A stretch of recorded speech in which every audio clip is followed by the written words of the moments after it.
2021년도 표가 뭐죠? 유종임입니다. 유종임에는 처음은 잘하다가도 끝이 좋지 말아라 그런 뜻입니까? 처음에는 잘하다가도 끝이 그냥 안 좋아도 된다 그런 뜻이 아니죠. 처음도 잘하고 중간도 잘하고 또 마지막도 잘해야 된다라는 그런 의미입니다. 근데 오늘은요, 처음과 중간까지는 아주 잘했던 한 사람이 마지막이 잘못되었던 그런 이야기를 한번 살펴보려고 합니다. 여러분, 운전하시는 분이 많으시죠? 거의 대부분 운전하시는데 면허를 따고 다 처음에는 초보 운전자가 됩니다. 그래서 차량 뒤편에 초보 운전자라는 표지도 붙이고 다녀요.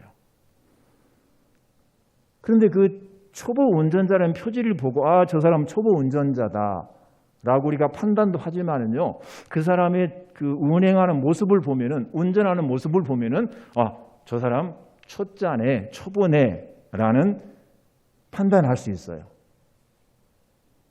그 대표적인 케이스가 좌측 깜빡이를 놓고 오른쪽으로 도는 거예요. 여러분, 좌측 깜빡이는 뭡니까? 내가 왼쪽으로 돌겠다라는 사인이에요. 그런데 분명히 사인은 나 왼쪽으로 돕니다 하고 그렇게 좌측 깜빡이를 켜고서 돌기는 어떻게 돌아요? 오른쪽으로 돌아와 버려요. 이게 누구라고요? 초보 운전자입니다. 그래도 여러분, 초보 운전자들은 그래도 운전을 조심스럽게 합니다. 사고가 나도 경미한 접촉사고 외에는 잘 안 나요. 근데 문제는 난폭 운전자입니다. 이 난폭 운전자는요, 소위 칼치기라고 그러죠. 위험하게 끼어드는 그런 일을 일삼아요. 이런 사람들 참 무섭습니다.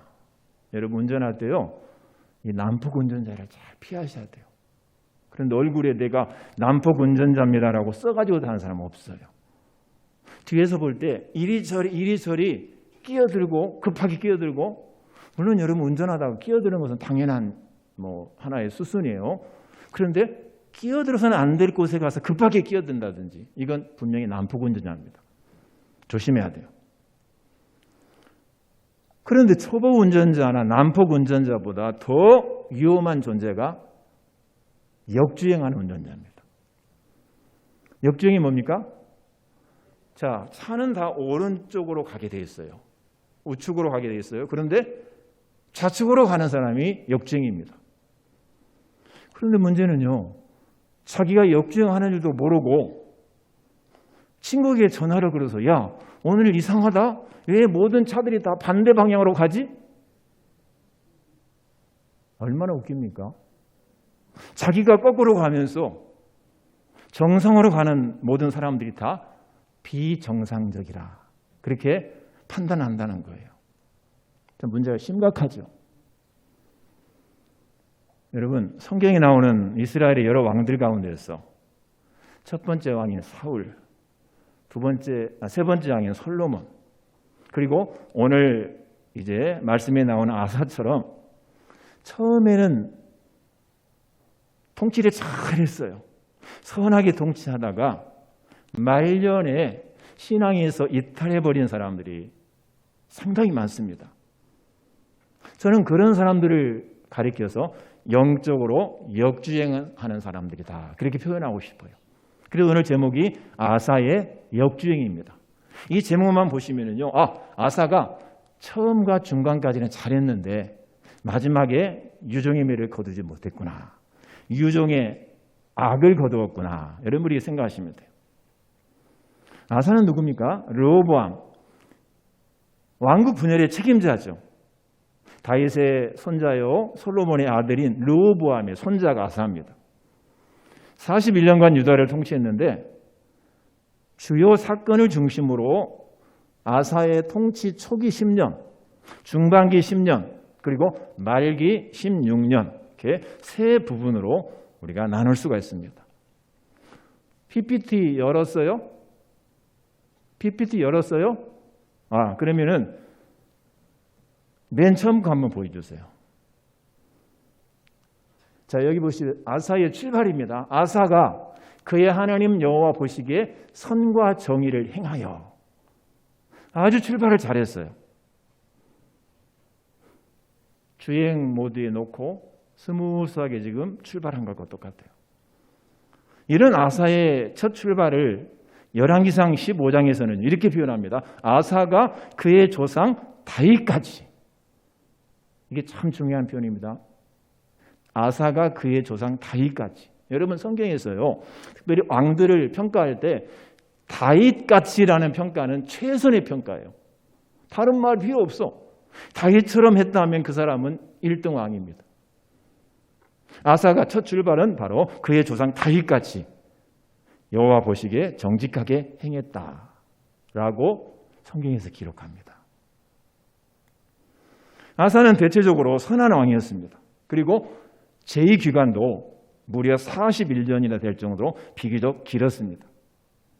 그런데 여러분, 오늘 우리가 읽은 이 역대기는요, 초반과 중반과는 달리 아사의 말기를 실패로 기록합니다. 실패로 기록해요.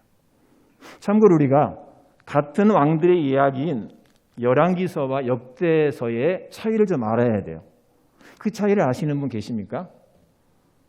똑같은 왕의 역사인데 왜 열왕기에도 나오고 역대서도 또 반복이 되나? 달라요. 열왕기 상하서는요, 그 왕국이 분열되기 이전부터 시작해서 왕국이 분열된 이후에 이스라엘과 유다 모든 왕들의 역사를 다 기록하고 있어요. 그런데 역대에서는 그렇지 않아요. 다윗을 중심으로 유다 왕조의 왕들만 기록해요. 그러니까 적어도 역대서의 기자의 눈에는 북쪽 이스라엘은 하나님의 백성이 아니라는 겁니다. 그래서 저는 아예 역대서에는 기록이 안 됩니다. 이게 중요한 역대기서에서 아사를 실패한 왕으로 기록한다 그 말입니다. 자, 그 다음 PPT 14장 3절 띄워주세요. 자, 이게 보세요. 아사의 변질이 이제 초기에는 이방 제단과 산당을 없앴어요. 주상을 깨뜨렸어요. 아세라상을 찍었어요. 이따 설명할 테지만은 우상을 타파하고 종교 계획을 단행했어요.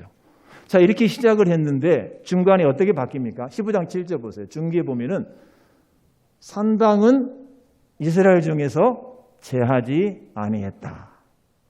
처음에는 다 없앴는데 보니까 하나가 빠졌어요. 산당이 남아있어요. 또 14장 6절. 자, 여기 보시면은 여호와께서 아사에게 평안을 주셨으므로 그 땅이 평안하여 여러 해 싸움이 없은 자. 이건 하나님의 은혜예요. 아사가 통치를 잘해서 하나님께서 이런 복을 주셨다라는 기록입니다. 그런데 그 다음 보세요. 어떻게 바뀝니까? 16장 9절 보니까 이후부터는 왕에게 뭐가 있을 것이다? 전쟁이 있을 것이다. 여러분, 평화는요, 하나님을 잘 섬기는 자들이 주신 하나님의 최고의 선물입니다. 반대로 전쟁은 하나님의 징계예요. 우리 가정이 화평하다. 하나님을 잘 섬기겠다는 증거예요. 우리 가정이 맨날 싸운다. 부부는 물론이거니와 부자지간에도 형제지간에도 늘 트러블이 있다. 이건 뭔가 문제가 있는 거예요. 그 원인을 찾아야 돼요. 이렇게 평안했던 나라가 전쟁하는 나라로 바뀝니다. 아사의 변질이에요.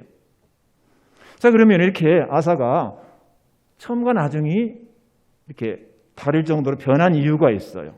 자, 15장 8절. 변질의 원인을 보시면은 아사가 이 말고 선지자 오뎃의 예언을 들었다 그랬어요. 처음에는 선지자의 말을 잘 들었어요. 여기 오뎃의 예언이라는 말은 오뎃의 아들 아사라의 예언이라는 말인데 이 아사라가 빠졌어요. 오뎃의 예언을 일단 하나님이 보내신 선지자의 말을 잘 들었어요. 그러니까 아사가 믿음으로 바로 섰어요. 개혁도 잘했어요. 그 땅에 평화가 임했어요. 자, 그런데 16장 10절을 보세요. 이게 여러분 아사가 변질된 결정적인 이유입니다. 아사가 노하여 선견자를 어떻게 했다? 옥에 가두었어요. 이전에는 선지자의 말을 잘 들었는데 이제는 선지자의 말이 듣기 싫어요. 자기에게 하나님 말씀을 전하니까 노해서 그를 옥에 가둬버렸어요. 여러분, 이게 바로 아사가 처음과 나중이 다른 변질된 가장 중요한 원인입니다. 하나님을 경외함으로 말씀에 순종함으로 첫 출발을 잘했던 아사의 통치와 삶이 말년에 이르러서 실패한 것은요, 단 하나입니다. 하나님 말씀에 대한 태도가 달라졌기 때문입니다. 여러분, 혹시 여러분이 예배를 드릴 때 신앙생활을 하면서 맨 처음에 하나님 말씀을 드릴 때는 그야말로 꿀송이처럼 달았는데 아멘 아멘이 절로 나왔는데 시간이 흐를수록 말씀이 내 귀에 들리지 않고 말씀의 맛이 느껴지지 아니하고 나중에는 말씀을 듣는 순간 귓문도 닫아버리고 마음문도 닫아버린다고 한다면요, 분명히 나의 신앙에 문제가 있다라는 경고등입니다. 경고등이 켜졌다는 사실을 우리가 깨달아야 돼요. 이 시간 여러분, 말씀을 들으면서 이 말씀에 대한 나의 태도가 어떤가? 멀쩡하다가 설교만 시작되면 눈꺼풀이 무거워지고 그냥 나도 모르게 스르르 도는 사람이 있어요. 분명히 문제가 있어요. 말씀에 대한 나의 태도를 보면은 내 영적인 신앙 상태를 우리가 진단해 볼 수가 있어요. 오늘 여러분 말씀은요, 역대상 14장, 15장, 16장 세 개의 장을 살펴볼 테니까 굉장히 내용이 방대해요. 맨 처음에 제가 이 설교를 두 편으로 나눠 설려고 하다가 그냥 한 편으로 모아서 하는데 조금 여러분이 번잡스럽다 할지라도 이렇게 제가 말씀하시는 부분을 좀 찾아서 바로바로 읽어가면서 말씀을 들었으면 좋겠어요. 자, 아사의 통치는 종교 개혁으로 시작이 됩니다.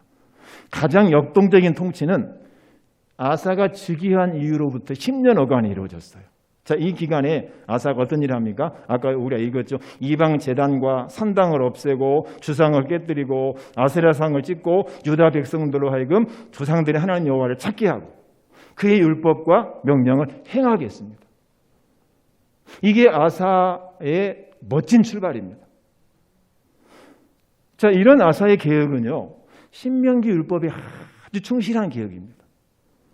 그럼 왜 아사가 즉위하자마자 이런 개혁이 필요했는가? 그동안 여러분, 이스라엘 유다 백성들의 그 삶 속에 가나안 종교가 너무나 깊숙이 파고 들어와 있었어요. 가나안 종교가 언약 백성의 거룩한 삶을 송두리째 뒤흔들고 그들의 생존의 수단으로 그들의 삶을 지배하고 있었다 그 말이에요. 여러분, 왜 예수를 믿으십니까? 왜 예수를 믿으세요? 몰라요? 왜 예수를 믿어요? 알아도 대답이 안 나오죠. 또 목사님이 저 질문에 무슨 함정을 팠을까? 뻔한 내용을 질문하는 거 보니까 뭐 함정이 있겠다. 대답을 하기 싫죠. 우리 예수 믿는 이유 간단해요. 죄사함 받고 어떻게? 하나님 나라 백성이 되기 위해서입니다. 그죠? 이 하나님 나라가 물론 현세에서 이루어졌지만은 궁극적인 완성은 내세에서 이루어지죠. 보통 종교를 내세 지향적이다 그렇게 표현합니다. 그러니까 내세를 지향하는 종교는요, 이 현실 문제에 있어서 항상 우선순위에 밀려요. 자, 주일 성수 문제, 직장 문제, 서로 충돌할 때 정말 믿음이 좋은 분은 신앙적인 문제를 먼저 선택하겠지만요, 거의 대부분은 생존의 문제를 선택합니다. 종교는 현실의 문제에 있어서 생존의 문제에서 항상 어떻게 한다? 우선순위가 뒤로 밀린다는 그런 얘기입니다. 예를 들어 볼까요? 코로나19가 크게 유행하던 때 정부의 큰 실책인데요. 코로나 확산의 주범이 교회다. 물론 일부 교회에서 그렇게도 했어요. 일부 잘못된 선교단체에서 오해 살 만한 행동을 했어요. 그러나 거의 대부분의 교회는 우리처럼 방역도 잘하고 마스크도 잘 쓰고 심지어 1, 2부 예배를 드리고 또 예배 장소를 달리해서 예배를 드릴 정도로 철저하게 방역에 신경을 썼어요. 근데 무조건 교회가 코로나19 확산의 주범이다. 그래서 어떤 조치를 합니까? 대면 예배를 중단시켜버립니다. 지금도 여러분 대면 예배 허락된 게 아니에요. 지금 50%만 허락했어요. 제가 우리 교회 이 본당의 수용 인원을 150명으로 잡았습니다. 그의 절반이 75명이에요. 그래서 우리가 지금 본당 예배를 드리는 거예요. 지금도 대면 예배 허락된 게 아니에요. 자, 대면 예배를 금지하면서 공무원들은 예배를 참여해서는 안 된다. 왜? 자기들이 직접 제일 다루기 쉬운 사람의 공무원들 아닙니까?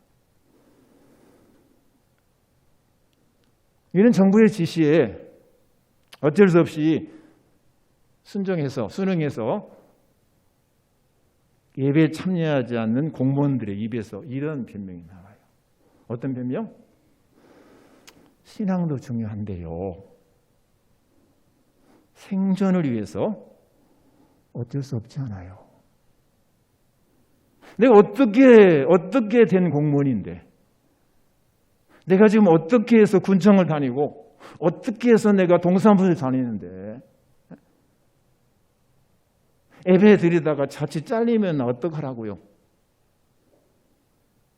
여러분 맞는 얘기죠? 맞는 얘기죠? 이해가 안 가는 건 아니에요. 신앙도 중요하지만 생존도 중요하잖아요. 나 직장 잃어버리면 목사님 책임져 줄래요? 저 책임 못 져요. 이게 바로 여러분 종교가 항상 삶의 우선순위에서 뒤로 밀린다는 극단적인 예입니다. 모든 공무원이 다 그렇다는 건 아니에요. 여러분 오해는 하지 마세요. 자, 유다 백성도 마찬가지였어요. 메마르고 척박한 가나안 땅에서 농사를 지으며 생존하려고 하니까 자, 누가 눈에 들어옵니까? 바알이 눈에 들어와요. 왜? 바알은 비를 내리며 풍요를 보장하는 신이었어요. 그러니 당연히 바알이 눈에 들어올 수밖에 없죠. 비를 내려주고 풍요를 보장하는 신인 바알을 선택할 수밖에 없었다 그 말입니다. 생존의 문턱에서 그들에게 여호와와 율법은 머릿속에만 들어있는 관념에 불과했어요. 아, 그래, 여호와라는 분이 계시지. 율법 있지. 그러나 내가 먹고 살기 위해서는 어쩔 수 없어. 비를 내리고 풍요를 가져다주는 누구를 섬겨? 바알을 가까이 해야 돼. 이게 유다의 실정이었어요. 자, 여호와 율법은 머릿속에만 들어있는 관념에 불과한 반면에 바알 숭배는요 단순한 종교의식이 아니에요.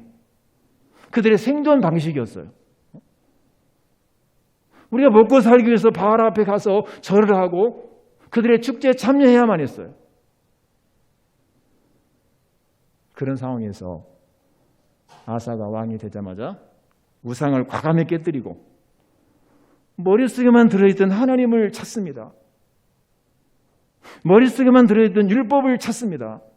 여러분, 하나님께로 돌아가야 됩니다. 율법을 지켜야 됩니다. 이게 우리의 살 길입니다. 그리고 하나님이 우리 유다 왕국을 세우신 목적입니다. 이렇게 종교개혁을 단행한 아사를 하나님께서 기쁘게 받으셨어요. 그래 그거야. 그래 그거야. 하면서 하나님께서 아사를 인정하시고 유다에 10년간 평안을 주셨습니다. 아사의 10년 통치 여간 중에 소위 백미라고 할 수 있죠. 백미. 어떤 것에 가장 뛰어난 걸 가리켜 백미라고 표현하죠. 이 백미는요, 여러분 구스와의 전쟁에서 승리한 일입니다. 당시 유다는 58만 명의 군사가 있었습니다. 근데 구스는 100만 명의 군사로 유다를 침략했어요. 그리고 그뿐이 아닙니다. 그 당시에 최첨단 무기인 병거 300대를 거느리고 왔어요. 여러분 요즘 우리와 북한의 전력을 많이 비교하죠. 어떤 사람은 그래요. 재래식 무기에서 우리가 앞서. 북한이 핵무기 때문에 우리가 좀 버겁지. 천만의 말씀이에요. 재래식 무기라는 것은 핵무기를 제외한 모든 무기를 말합니다. 물론 우리가 우월한 경우도 있어요. 근데 여러분 단 한 가지 보세요. 휴전선 일대 남쪽을 향해 배치해 놓은 장사정포를 보세요. 그거 가공합니다. 그거 막을 수가 없어요. 정말 심각합니다. 그래도 우리가 재래식 무기에는 앞서 우리는 다만 핵무기만 없을 뿐이야. 그렇게 우리 스스로 자유를 하면서 여러분 안보에 무신경해서는 안 돼요. 아무튼 유다는 58만 명, 침략자는 100만 명. 유다는 그저 활과 창을 쏘는 재래식 무기, 침략자는 첨단 무기. 누가 이기겠어요? 누가 이기겠습니까? 전쟁의 승패는 이미 예상이 됐죠. 100만 군대가 이겨요. 최첨단 무기를 갖춘 군대가 이기게 돼 있어요. 그런데 결과는 정반대로 나타났습니다. 그 이유가 여러분 14장. 자, 성경을 펴세요. 14장. 자, 제가 PPT 안 만든 이유는 PPT만 보여주면 여러분이 좋으니까 성경을 찾도록. 14장 11절입니다. 굉장히 중요한 말씀이에요. 14장 11절. 자, 이게 바로 100만 군대를 58만 명의 군사가 물리치고 승리한 비결입니다. 자, 다 찾아 펴서 읽으세요. 눈을 열어보시 제가 읽겠습니다. 여호와여, 힘이 강한 자와 약한 자 사이에는 주밖에 도와줄 리가 없사오니. 힘이 강한 자는 누굽니까? 구스의 100만 군대입니다. 약한 자는 유다 58만 군사입니다. 그 사이에서 누가 도와줄 분이라고요? 하나님이 도와줄 분이다. 우리 하나님 여호와여 우리를 도우소서. 우리가 주를 의지하오며 주의 이름을 의탁하고 이 많은 무리를 치러 왔나이다. 여호와여 주는 우리 하나님이시오니 원하건대, 그 다음 구절이 굉장히 중요합니다. 원하건대 사람이 주를 이기지 못하게 하옵소서. 할렐루야. 여러분 굉장히 중요한 구절이에요. 사람이 주를 이기지 못하게 하옵소서. 지금 구스의 군대는 사람입니다. 유다 군대는 하나님이에요. 유다와 구스가 싸우는데 왜 이 싸움을 여러분 하나님과 구스의 싸움으로 아사가 생각한 것입니까? 이건 바로 유다의 존재 목적이 그것이기 때문입니다. 유다의 존재 목적은요, 하나님의 통치를 구현하는 데 있다고 믿었어요. 비록 10지파가 북왕국으로 떨어져 나가서 2지파밖에 남지 않았으나 하나님께서 택한 왕국은 유다 왕국이다. 하나님께서 다윗과 그의 자손에게 항상 등불을 주겠다라고 약속하셨다. 이 약속을 아사는 굳게 믿었습니다. 하나님, 이 전쟁은요, 저와 우리 백성과의 전쟁이 아니라 하나님과 이방 민족과의 전쟁입니다. 왜? 우리 유다 왕국은 하나님 나라 아닙니까? 유다 왕국에 대한 하나님의 섭리를 굳게 믿고 의지한 아사에게 전쟁에 능한 하나님께서 구스의 100만 군대를 물리치시고요. 여러분 기분 좋은 승리를 안겨주셨습니다. 영화 볼 때 같으면 우리가 박수 한번 쳐야 될 굉장히 중요한 찬스예요. 치려면 치세요. 우리 영화 볼 때 그냥 그 통쾌한 장면 나오면 막 박수 치잖아요. 정말 하나님이 통쾌한 승리를 주셨어요. 여러분, 어려움 앞에서 그 어려움을 해결할 수 있는 방법이 뭡니까? 소위 솔루션이 뭡니까? 뭐예요? 하나님의 섭리를 깨닫고 하나님을 의지하는 겁니다. 하나님, 나는 누굽니까? 나는 하나님의 자녀입니다. 나는 하나님의 종입니다. 내가 잘못되면 하나님 영광 가리웁니다. 내가 평생 기도한 제목이 그거예요. 하나님, 제가 잘못되고 제가 실패하면 하나님 영광 가려워요. 우리 교회가 욕먹습니다. 하나님 저를 책임져 주세요. 저를 위해서가 아니라 하나님 영광을 위해서 저를 책임져 주세요. 아사의 심정이 바로 그런 심정이었습니다. 여러분 어려울 때 그렇게 기도하세요. 하나님, 내가 누굽니까? 하나님 자녀입니다. 나를 붙잡아 주세요. 나를 책임져 주세요. 내가 잘못되면 하나님 영광 가립니다. 덕스럽지 못합니다. 하나님, 그러니 나를 붙잡아 주옵소서. 할렐루야. 이게 저와 여러분의 기도가 돼야 돼요. 자, 그 다음에 이제 15장에 넘어와서 이제 개혁의 가속도가 붙습니다. 여러분, 차가 출발하면 어때요? 이제 악셀레이터를 밟아야 되잖아요. 그래서 속도를 높여야 되죠. 아사의 통치 중기는 선지자 아사랴를 통해서 주신 하나님 말씀으로 두 번째 개혁을 단행했습니다. 시간이 없으니 간단하게 소개해 드릴게요. 이 개혁의 원리가 있습니다. 개혁의 원리는요, 우상을 쳐부수고 뭘 어떻게 하고 이것이 중요한 게 아니라 우상을 버리고 하나님을 찾는 거예요. 이게 개혁이에요. 세상을 향했던 나의 시선을 하나님께로 돌리는 겁니다. 여러분, 이게 개혁이에요. 영어로 개혁을 리폼드예요. 리폼드. RE는 다시라는 뜻입니다. 폼은 원형이라는 뜻이에요. 그래서 개혁은 우리가 쓰는 이 한자어는 개혁, 이 뭐죠? 가죽을 바꾸다라는 뜻이에요. 개혁이. 그런데 영어는 리폼드예요. 리폼드. 뭐라고요? 원래 원형을 찾아가는 겁니다. 원래 원형이 뭡니까? 하나님 말씀이에요. 우리가 잃어버린 하나님 나라를 회복하는 게 개혁이에요. 그러니까 우리가 그동안 우리 시선을 다 세상을 향해 돌렸어요. 그런데 그 시선을 어디로 집중해요? 하나님께 집중해야 돼요. 오늘 찬양에 그런 내용 나왔지 않습니까? 나의 시선을 주 앞에 돌리고. 여러분, 지금 여러분의 시선이 어디를 향해 있습니까? 어디를 향해 있어요? 세상에 향해 있습니까? 돈에 향해 있습니까? 이성에 향해 있습니까? 자녀에 향해 있습니까? 그 시선을 하나님께로 돌리십시오. 이게 개혁이고 이게 신앙입니다. 그런데 그 방법을 아사는 자기 생각으로 하지 않고 선지자가 전하는 말씀에 입각해서 행했어요. 이게 중요합니다. 계시, 의존, 사상. 하나님 말씀에 입각해서 생각하고 행동하는 게 신앙이에요. 아사랴는 이런 말을 했습니다.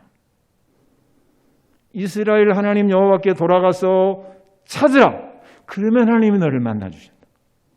너희가 하나님을 버리면 하나님은 너희를 버리실 것이다. 그러니까 세상을 향했던 시선을 하나님께 돌리고 하나님께 돌아와서 하나님만 절대적으로 신뢰하는 삶을 살아라. 이 말씀을 전하니까 아사가 그 말씀을 꼭 붙잡았어요. 아멘, 할렐루야. 그렇게 하겠습니다. 그렇게 해서 계획을 단행하는데요. 여러분, 15장 16절 한번 보세요. 기가 막힙니다. 15장 16절. 자, 잠을 깨기 위해서 한번 읽어볼까요? 시작. 아사 왕의 어머니 마아가가 아스라의 가증한 목상을 만들었으므로 아사가 그의 태우의 자리를 폐하고 그의 우상을 찢고 빠 기드론 시내가에서 불살랐으니. 여러분, 조폭의 세계에서도요, 서로의 가족은 안 건드린대요. 야, 너 내 가족 손대면 너 죽어. 나도 네 가족은 안 건드릴게. 누가? 깡패 세계에서, 조폭의 세계에서도 우리 서로 가족은 건드리지 말자. 신사협정을 맺어요. 그게 신사협정인지 뭐 악한 협정인지는 모르겠는데, 나 너 네 가족 안 건드릴게. 너도 내 가족은 건드리지 마라. 그런데요, 아사는 누구를 건드렸어요? 자기 어머니를 건드렸어요. 왜? 어머니가 우상 숭배를 계속하고 있어요. 개혁에 응하지 않아요. 그러니까 그 어머니를 어때요? 태우의 자리에서 쫓아내버렸어요. 대단합니다, 여러분. 대단해요. 대단해요. 조폭들도 건드리지 않는 가족을 아사는 건드렸어요. 뭐 때문에? 하나님 말씀에 입각한 계획을 위해서. 이런 모습을 하나님이 기쁘게 여기셨다 그 말입니다. 물론 이 마아가에 대해서는 할 이야기가 많아요. 그의 어머니가 아니고 할머니예요, 사실은. 나중에 이제 설명을 드릴게요. 시간이 없으니까. 우리나라는 어떻습니까, 여러분? 얼마 전에 미국의 유명한 일간지 NIT, 뉴욕타임즈지에서 우리 대한민국 정치 지도자의 위선의 상징인 4글자를 영어로 표시했어요. 내로남불. 이거 영어로 표시했어요. NARONAMBUL.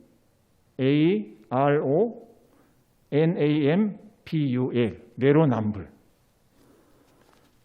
머지않아 이제 내로남불이라는 단어는 영국의 웹스 사전에 등재될 겁니다. 내 편은 괜찮아. 우리 어머니인데 누가 건드려. 까불지 마. 백성은 다 잡아가두고 다 처형해도 우리 어머니는 안 돼. 아사는 그렇게 하지 않았어요. 우상을 숭배한 사람들은 다 징계를 하면서 그래, 우리 어머니도 그렇게 할게.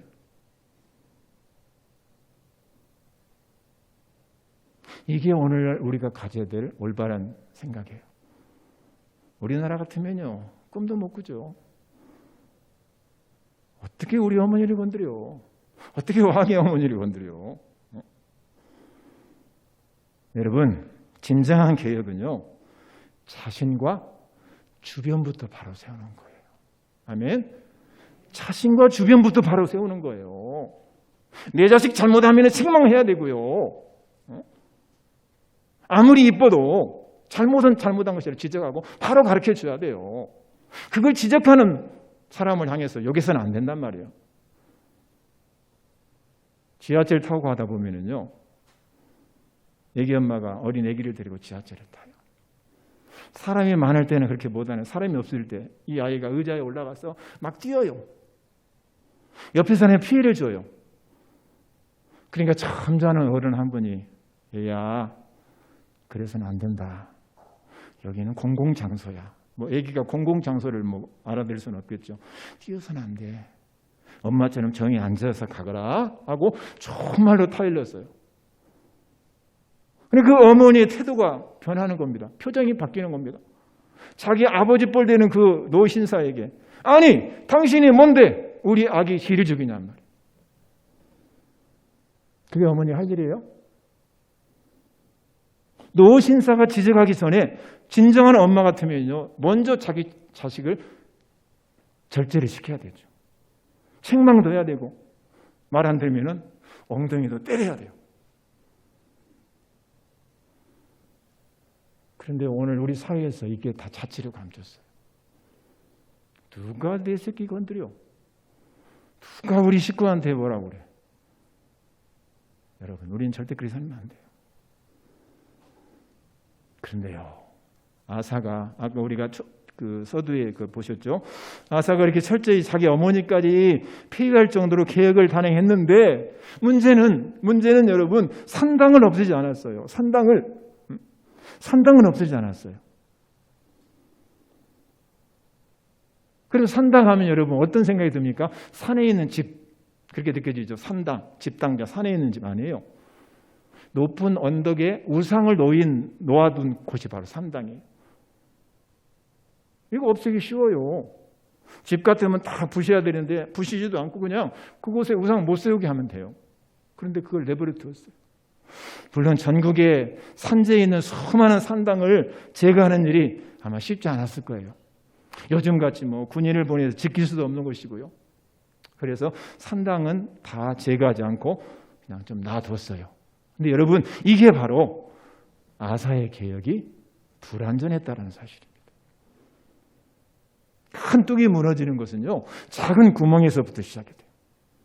사소한 것에 대한 불순종이 하나님 말씀을 거부하는 심각한 상황으로 몰아간다, 그 말입니다. 아사는 여호와의 말씀에 귀를 기울이며 신뢰했던 삶에서 점점 멀어지기 시작합니다. 그리고 배부르고 등이 따시니까 강하고 안정된 나라에 만족하면서 이제는 하나님을 찾지 않습니다. 말씀을 붙잡지 않습니다. 대신에 누구를 붙잡습니까? 이웃 강대국을 의지합니다. 그래서 스스로 몰락의 길로 접어들고 맙니다. 사랑하는 성도 여러분,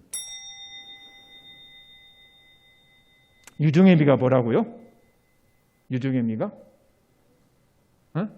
유종의 미가 뭐요?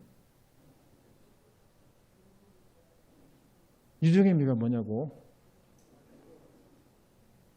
처음보다 나중이 더 좋아야 된다, 그런 뜻 아닙니까?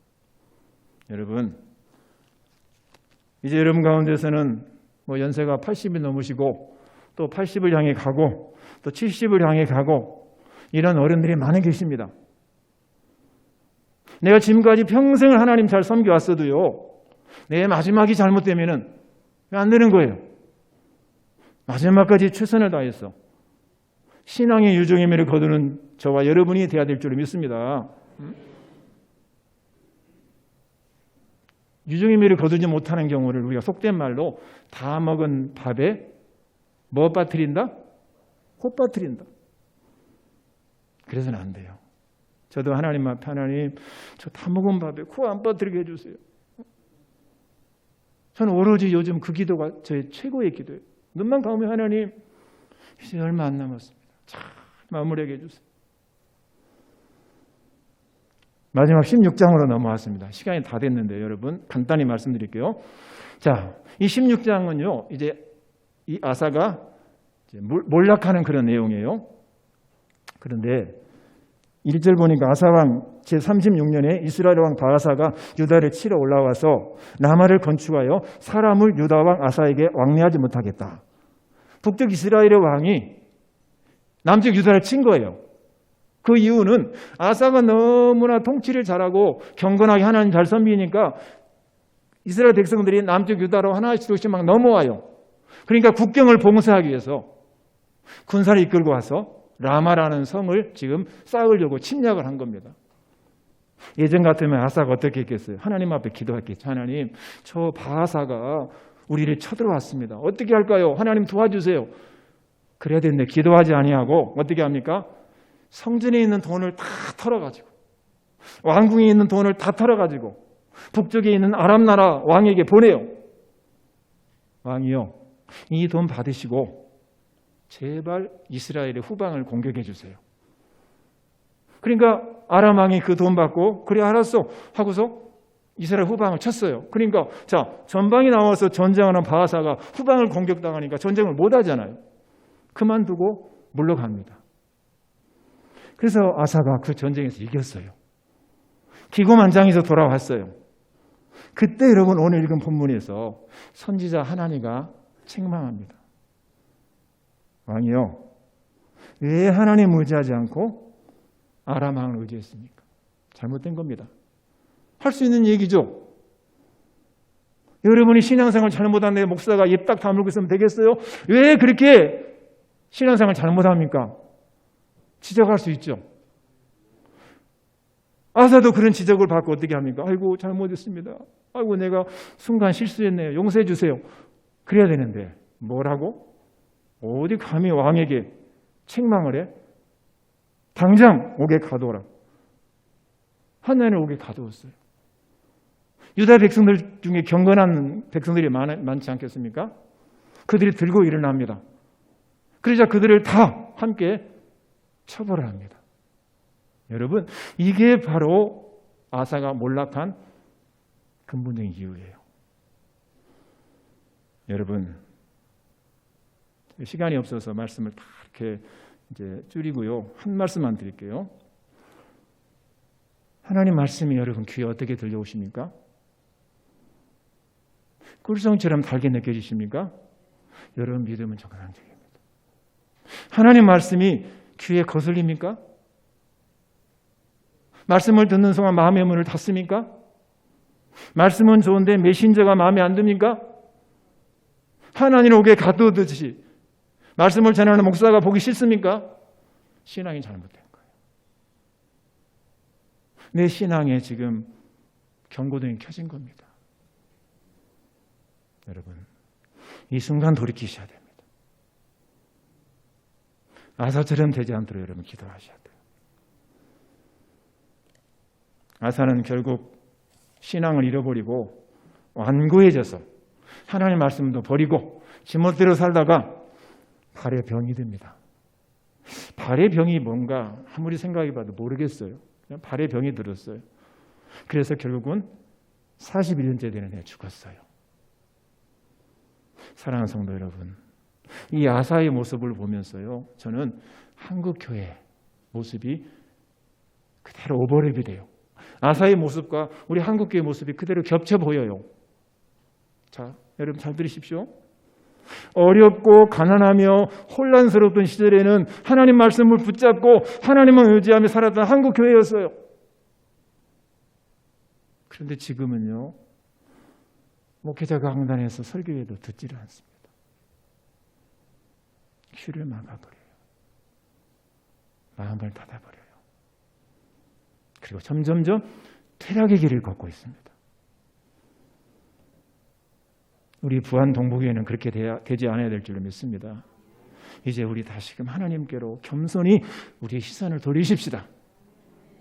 나와 우리 교회가 존재하는 목적은 하나님을 찾고 만나는 일, 내 삶 속에서 하나님의 뜻을 이루어드리는 일이 있다는 사실을 깨닫고 그런 삶을 위해서 최선을 다하시기를 주의 이름으로 축복합니다.